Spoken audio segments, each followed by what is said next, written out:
नमस्कार and welcome back to my YouTube channel rising star 2.0। दोस्तों, अगर आप BRABU यूनिवर्सिटी मुजफ्फरपुर से BA BSc और BCom सेशन 2021 से 24 TTC पार्ट 3 के छात्र हैं और आपने पार्ट 3 का एग्ज़ाम दे दिया है और आप इंतज़ार करें कि आपका रिजल्ट कब जारी होगा, तो ये वीडियो आप सभी छात्रों के लिए काफ़ी ज़्यादा इम्पोर्टेंट है, क्योंकि इस वीडियो में मैं आपको बताने वाला हूँ कि जो भी छात्र जो कि पार्ट 3 का एग्ज़ाम दे चुके हैं उन सभी का पार्ट 3 का जो रिजल्ट है वो कब तक जारी होगा।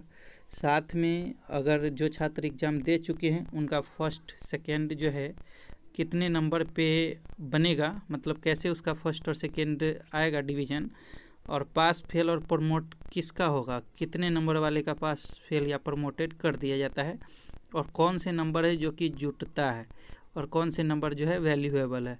तो सभी अपडेट मैं इस वीडियो में आपको बताने वाला हूं, तो वीडियो को पूरा ज़रूर देखिएगा और आगे इसी तरह की अपडेट के लिए हमारे चैनल को ज़रूर सब्सक्राइब कर लीजिएगा। तो चलिए दोस्तों, हम स्टार्ट करते हैं, आपको सारी अपडेट जो है बताते हैं।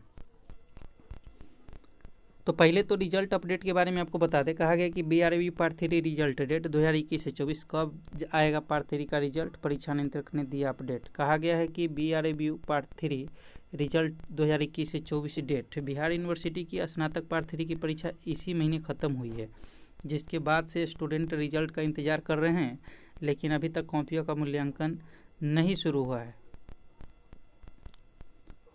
इसके बाद देखेंगे तो कहा गया है कि बाबा साहेब भीमराव अम्बेडकर बिहार यूनिवर्सिटी विश्वविद्यालय में स्नातक सत्र 2021 से 24 के पार्ट 3 की परीक्षा की कॉपियों की जांच दशहरा के छुट्टी के बाद होगी। इसको लेकर के बिहार यूनिवर्सिटी प्रशासन ने तैयारी शुरू कर ली है। कहा गया है कि 31 अक्टूबर 2024 तक पार्ट 3 का रिजल्ट जारी करने का लक्ष्य। आपके जानकारी के लिए बताते चले कि कैलेंडर के अनुसार 31 अक्टूबर 2024 तक BRABU पार्ट 3 रिजल्ट 2021 से 24 जारी करने का लक्ष्य रखा गया है, लेकिन मौजूदा परिस्थिति को देखते हुए अब तय समय पर रिजल्ट जारी हो पाना मुश्किल लग रहा है। देखेंगे तो कहा गया कि कब शुरू होगी पार्ट 3 परीक्षा की कॉपियों की जांच। कहा गया कि बिहार यूनिवर्सिटी के परीक्षा नियंत्रक डॉक्टर सुब्बालाल पासवान ने स्नातक सत्र 2023 से 27 के तृतीय सेमेस्टर परीक्षा की कॉपियों की जांच शुरू हो गई। इसके बाद स्नातक पार्ट 3 परीक्षाओं के कॉपियों का मूल्यांकन शुरू किया जाएगा। इसके अलावा देखेंगे तो कहा गया कि PG में एडमिशन के लिए भी करना होगा इंतज़ार। आपके जानकारी के लिए बताते चले कि दूसरे यूनिवर्सिटी में PG में एडमिशन के लिए BRABU पार्ट 3 रिजल्ट 2024-21 की प्रतीक्षा कर रहे छात्र अभी थोड़ा और इंतज़ार करना होगा। आगे आने वाली वीडियो में मैं आपको जो है BRABU PG एडमिशन से रिलेटेड ही अपडेट बताने वाला हूं, तो आगे की जानकारी के लिए हमारे चैनल को जरूर सब्सक्राइब कर लीजिए। कहा गया कि बाबा साहेब भीमराव अम्बेडकर बिहार विश्वविद्यालय की ओर से मिली जानकारी के अनुसार दशहरा की छुट्टी समाप्त होने के बाद BRABU पार्ट 3 एग्ज़ाम कॉपियों चेक स्टार्ट किया जाएगा। ऐसे में BRABU पार्ट 3 रिजल्ट जारी होने में देरी होनी तय है। तो देखिए, जितने भी छात्र जो कि एग्ज़ाम दे चुके हैं उन सभी छात्रों का कॉपी का जांच अभी स्टार्ट नहीं हुआ है। ये दशहरा की छुट्टी के बाद जो कॉपी जांच की प्रक्रिया जो है शुरू होगी और 31 अक्टूबर तक जो है रिजल्ट जारी होने का डेट दिया गया है। तो हमारे हिसाब से 31 अक्टूबर तक तो रिजल्ट नहीं आएगा, लेकिन 15 जो है नवंबर तक रिजल्ट आपका जो है आ जाना चाहिए, क्योंकि अगर दशहरा के बाद भी कॉपी की जांच मूल्यांकन होती है तो उसमें लगभग 1 महीने का समय लग सकता है।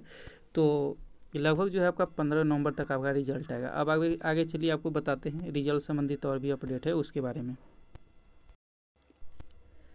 अब हम बात कर लेते हैं फर्स्ट सेकेंड जो है कितने नंबर पे होगा, क्या नंबर आपको लाना होगा, और साथ में क्या फेल भी होता है तो उस कितना नंबर वाला फेल हो जाता है, पास होने के लिए कितना नंबर ज़रूरी है, क्या थर्ड डिवीज़न भी जो है ग्रेजुएशन में होता है। तो देखिए, फर्स्ट सेकेंड के लिए देखिए, सबसे पहली बात कि आपका जो नंबर जुटेगा वो किसका जुटेगा, मेन सब्जेक्ट का जुटेगा, यानी कि आपके ऑनर्स का नंबर जुड़ता है। ये आप समझ लीजिए, आपके सब्सिडी वगैरह का नंबर नहीं जुड़ता है। मतलब फर्स्ट और सेकेंड ईयर में आप एग्ज़ाम दिए होइएगा तो उसमें आपका सब्सिडी भी रहा होगा 500 के सब्जेक्ट में, और 200 ऑनर्स पेपर रहा होगा, 200 फर्स्ट ईयर में और 200 सेकेंड ईयर में रहा होगा।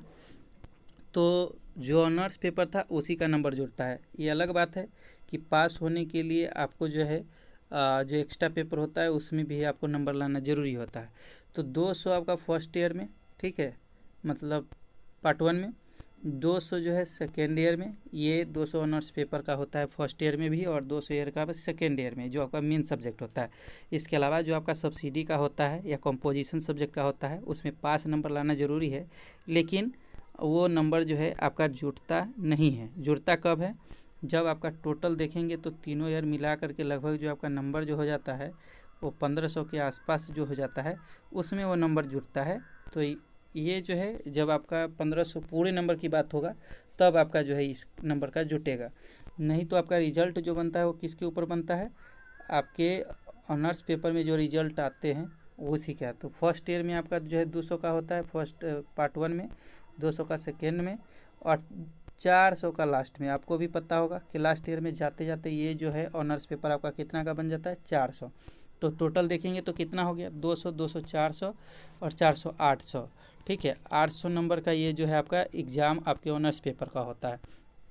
अब 4 देखेंगे तो ये हो जाता है मतलब 800 का। अब 800 जो है इसका आप जो है 60, जैसे कि आपको पता होगा कि 60% के ऊपर जो है क्या होता है, मतलब फर्स्ट होता है। आपको पता होगा मैट्रिक में भी और इंटर भी 60% आया होगा तब फर्स्ट किए होंगे। तो देखेंगे तो 8×48 यानी कि 480 नंबर अगर आपका आ जाता है तो फिर आपका जो है रिजल्ट क्या होगा? फर्स्ट होगा। क्या होगा? फर्स्ट होगा। ठीक है, और 480 से कम आता है तो फिर आपका जो है सेकेंड हो जाएगा। 480 से कम आता है नंबर, 480 से कम आता है तो फिर आप क्या हो जाएंगे? सेकेंड हो जाएंगे। ठीक है, ये बात आप ध्यान रखिएगा। अब क्या फर्स्ट होने के लिए इतना नंबर क्या मतलब 2 साल या सभी मिला करके? तो सभी मिला करके, जैसे मान के चलिए कि फर्स्ट ईयर में आपका 200 ऑनर्स पेपर का एग्ज़ाम हुआ होगा, तो उसमें अगर आपका 120 नंबर आया होगा मान के चलिए, या 110 ही आया होगा, ठीक है, लेकिन पास होने चाहिए। ठीक है, उसके अलावा आपका सेकेंड ईयर में भी जो है और 200 का हुआ, उसमें भी आपका 100 आ गया होगा। ठीक है, तो 200 यहाँ पे, और थर्ड ईयर में जो 400 का होता है और इसमें अगर आपका 280 नंबर भी आया होगा, सभी ऑनर्स पेपर का मिलाकर के अगर 280 भी आ जाता है तो 480 हो जाता है, फिर आप फर्स्ट कर जाते हैं, और इससे कम आता है तो आप सेकेंड कर जाते हैं। ठीक है, तो ये हो गया फर्स्ट के लिए। सेकंड के लिए बात कर लेते हैं, तो आपको भी पता है कि 45% नंबर लाना जो है ज़रूरी है उसके लिए। तो देख सकते हैं कि यहाँ पे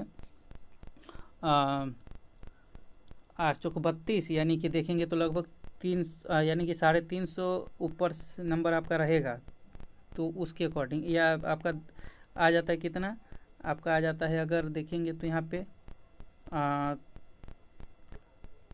मतलब कि अगर सेकेंड डिवीज़न से कम नंबर आता है, आप अपना मल्टीप्लाई कर लीजिएगा, कैलकुलेशन कर लीजिएगा, तो सेकेंड आप हो जाइएगा। ठीक है, और उससे कम रहेगा तो थर्ड भी हो सकते हैं, थर्ड होता है। ठीक है, अब बात कर लेते हैं कि पास होने के लिए कितना नंबर चाहिए, फेल कौन होगा, और प्रमोट के लिए क्या है। तो देखिए, अगर आपका सब विषय में पास है, ठीक है, सब विषय में आप पास हो गए हुए हैं, तो आपका तो रिजल्ट ऐसे भी बनता है। अगर आपका 480 आता है तो आप फर्स्ट बन जाते हैं, उससे कम आता है तब सेकेंड बन जाते हैं, और कैटेगरी के हिसाब से अगर आपका कम नंबर आता है तो आप थर्ड भी हो सकते हैं। अब बात कर लेते हैं पास के लिए। तो देखिए, जो ऑनर्स पेपर होता है 400 का, ठीक है, उसमें 45% नंबर आपको रिक्वायर्ड है। ठीक है, 45% नंबर रिक्वायर्ड है, इतना नंबर होना ज़रूरी है। अगर इससे कम है तो फिर आपका रिजल्ट जो है प्रमोट कर दिया जाता है। जैसे मान के चलिए कि जैसे मैंने बोला है कि आपको फर्स्ट ईयर में 200 का पेपर होता है, सेकेंड ईयर में भी 200 का होता है, और लास्ट ईयर में 400 का होता है। ऑनर्स पेपर का बात मैं कर रहा हूँ। तो इसमें जो है आपका 45% नंबर रहना चाहिए। अब 45% का मतलब ये नहीं है कि हमको हर में 45, अब मान के चलिए कि किसी में 55 है और किसी में 55% आ गया, और किसी में हमारा जो है 35% है, तो ये भी मान्य है। ठीक है, दोनों मिला करके आपका 45% ऐसे ही पुर जा रहा है, 45 दूनी 90 ऐसे ही आ रहा है, तो इसमें भी आपका रिजल्ट जो है बन जाएगा। ठीक है, लेकिन अगर एक में अगर आपका देखेंगे तो 55 है और एक में अगर आपका 34% बन रहा है, तो ये टोटल मिला करके भी 90 नहीं पुर रहे हैं। इस वजह से जो है आप क्या कर जाएंगे, यहाँ पे आप प्रमोट हो जाएंगे। तो ये बात आपको ग्रेजुएशन के लास्ट ईयर में भी लागू होता है। पार्ट 3 में भी जो है 400 का जो हमारा एग्ज़ाम होता है, ठीक है, 400 का होता है, इसका आपको 45% नंबर जो है रहना चाहिए। अब ज़रूरी नहीं कि 45% का मतलब हुआ कि सब में 45-45। इसमें मान के चलिए कि एक में अगर आपका आ गया 60%, इसमें आ गया, एक में आपका आ गया जो है देखेंगे तो यहाँ पे 60 और 30%, तो 90 ऐसे भी पुर जा रहा है। किसी में आपका आ गया जो है 70%, किसी में आ गया 20%। तो चारों मिलाकर के अगर 45% पुर रहा है सभी में, तो फिर आपका रिजल्ट जो है क्लियर है, आप जो है पास कर गए हैं। फेल कौन होता है? तो देखिए फेल वो होता है कि जैसे मान के चलिए कि जिनका रोल नंबर या किसी तरह का कोई जो है बुकलेट नंबर या कोई पेपर ऐसा है जो कि वो दिए ही नहीं है, तो ऐसे स्टूडेंट जो है फेल हो जाते हैं। ठीक है, जैसे मान के चलिए उनका रिजल्ट जो है पेंडिंग कर दिया जाता है, यानी कि फेल उनको कर दिया जाता है। तो फेल वाले स्टूडेंट का मतलब हुआ कि ये किसी भी विषय में जो है, जैसे 1 या 2 सब्जेक्ट में अगर आपका कम नंबर है तो आप प्रमोट कर दिए जाते हैं, लेकिन अगर आपका सभी विषय में कम नंबर है तो फिर आपको फेल कर दिया जाता है। तो फेल वाले स्टूडेंट का क्या है, या मान के चलिए कि एक रिक्वायर्ड नंबर होता है कि थर्ड जैसे आप मैट्रिक में देखेंगे तो थर्ड होने के लिए 200 मतलब 150 नंबर लाना जरूरी होता है मैट्रिक में। तो अगर 150 से कम आपका अगर पूर रहा है, ठीक है, तो फिर आप क्या हो जाते हैं, फेल हो जाते हैं। अगर सब में आपका जो है देखेंगे नंबर तो 29 है, तो फिर आप फेल कर जाते हैं। तो इसी प्रकार ग्रेजुएशन में भी है कि अगर 45% पूर्ण करके भी या उससे कम नंबर आपका है, जैसे मान के चलिए कि 30 से 32 सही करके सब में आपका नंबर आया है, तो फिर आप क्या कर जाएंगे, उसमें आप फेल हो जाएंगे। तो फेल वाले स्टूडेंट को फिर से ये सत्र जो है शुरू करना होता है, या फिर इसमें एडमिशन ले करके उनको सभी विषय का पेपर 1 साल वो बैक हो जाते हैं। लेकिन जो प्रमोट वाले छात्र होते हैं वो नेक्स्ट ईयर जब उनका एग्ज़ाम होता है नेक्स्ट ईयर, तो जिन पेपर में वो प्रमोट रहते हैं उन पेपर का एग्ज़ाम देके उनका रिजल्ट जो है क्लियर हो जाता है।